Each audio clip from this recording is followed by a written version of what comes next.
Okay ka. Ito sir, 3D view natin para makita lang po natin na paikot po yung sasakyan natin. Pwede rin natin i-move. Okay. Back lang po natin sir. Tapos ito naman po yung view natin sa harapan. Bali ito po sir, naka fish eye. Fish eye yung recommended namin sir para wide angle po siya sir. Okay. Tapos pwede rin siyang normal view. Tsaka yung top view natin sir. Tapos pindutin lang po natin ulit para maging fish eye. Sa likod sir, gano'n din po. Fish eye din. Pwede din baluhin. Yes po sir. Tapos sa gilid sir, gano'n din. Okay. Tapos ito sir, both sides para pag makadaan tayo sa minsan kasi sir may mga madadaanan tayong palengke. Sa medyo gitgitan po para makita natin yung dalawang gilid natin po sir. Okay. Tapos ito naman po, wide angle natin po sir sa harapan. Pag pinindot naman natin sir sa likod naman po sir. Pero ano to? Nagre-record ba to? Or Yes hindi? po sir. Bali, kailangan lang natin sir ng USB. Dito lang po natin lagay po sir.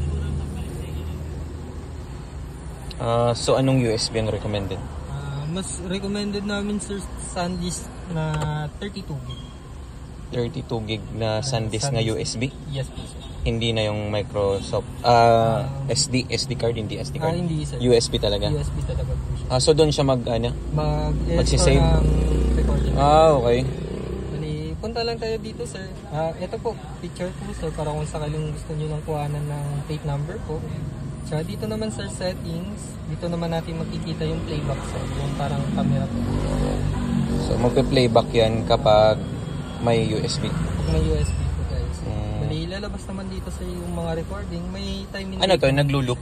Naglo-loop recording ba to? Yes po sir, naglo-loop recording po siya. Okay. Wala kayong sample na USB dyan? Tunong natin muna. Kuya, may USB ka? USB? USB mo yan? So yan sir, anong USB yan? Ito sir, ano lang po siya, Transcend po. Pero gagana din ng ibang USB? Opo sir, gagana din. Okay, so paano siya, pag ganyan, nagtusok na ako, anong... Indicator natin sir, ito po, yung red dot. Okay, so ongoing na yan. Ongoing yung recording po. Recording. Sa settings, paano, automatic ba siyang maglo-loop? Or Yes po sir. may kailangan pang... 3 minutes po sir. Bali automatic naman yun sir, paglagay lang natin ng USB, parang tuloy-tuloy na po siya sir. Okay, so 32. Hindi, mas malaki, okay lang? Ano lang sir, kung mas malaki, 64 gig lang po sir. Hanggang 64 lang. Na-try kasi namin sir mga 128 tsaka 256 na Hindi siya. Parang okay naman siya sa una sir, pero pag marami na talaga, yung ibang recording sir, ano na po, corrupted sir. Okay. So mas maganda konti lang. Yes po. Okay. Sige. Bali, eto po, punta lang tayo dito sir sa camera po. Yung parang ano po natin sir, playback po. Play kakalagay pa na. Okay. Ma-recording muna natin sir. Tapos yung mga connection natin sir, bali swipe up lang po. Tapos pindutin lang po natin sir yung time. Ito po sir yung connection natin sa Bluetooth. Press na natin sir. Okay. Car device 12.1 po sir. Yan yung pangalan ng ng device na to. Yes. Pwede naman natin i-rename sir kung gusto. Okay lang. Yan na yan. Tapos sa wifi sir, gano'n din po. Hanapin na natin yung wifi ng bahay natin or hotspot ng cellphone po. Tapos enter lang natin password. Okay. So hindi kailangan ng SIM card to? Yes po. Hindi Bali, kailangan. connection natin sir through hotspot lang po. Hotspot lang. Okay. Tapos ito sir, mga settings natin. Volume po.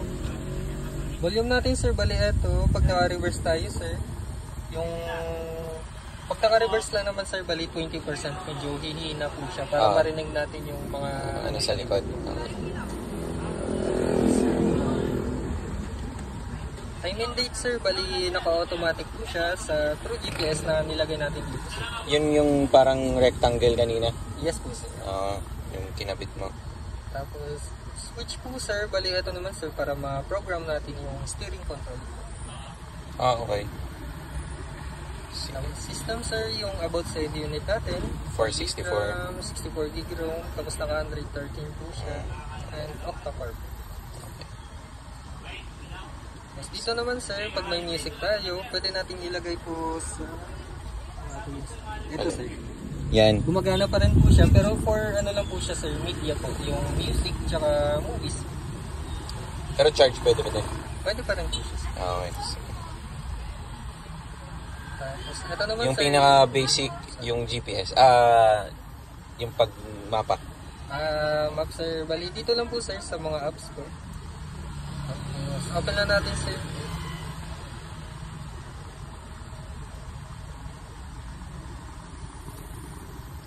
Open na natin sir si Google Maps. Connect muna natin sa Wi-Fi po. May wifi kaya. Tapos,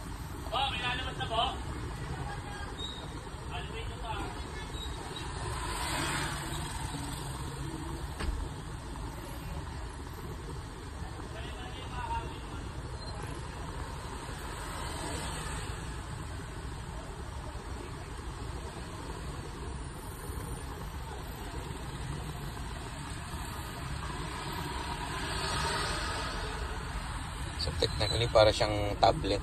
yes po sir. Na naka ano lang siya para sa sasakyan. Sasakyan, yes.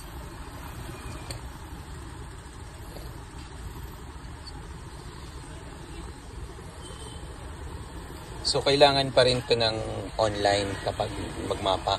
Yes po sir. Kailangan. Hindi siya yung offline na through GPS, hindi ganun. Ano lang po sir, kung magda-download lang tayo ng mga offline navigation po sir, kagaya ng mga Here We Go, tapos si Jeep, pwede po siya. Yung sir. i-download niya yung map, Yes po sir. tapos GPS nang gagana. Okay.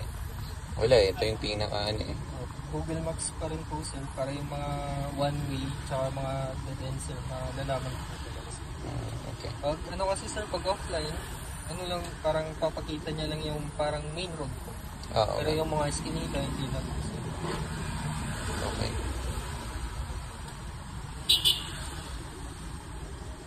Demo na. Nag-demo muna ako, wala pang space Kaya nga eh.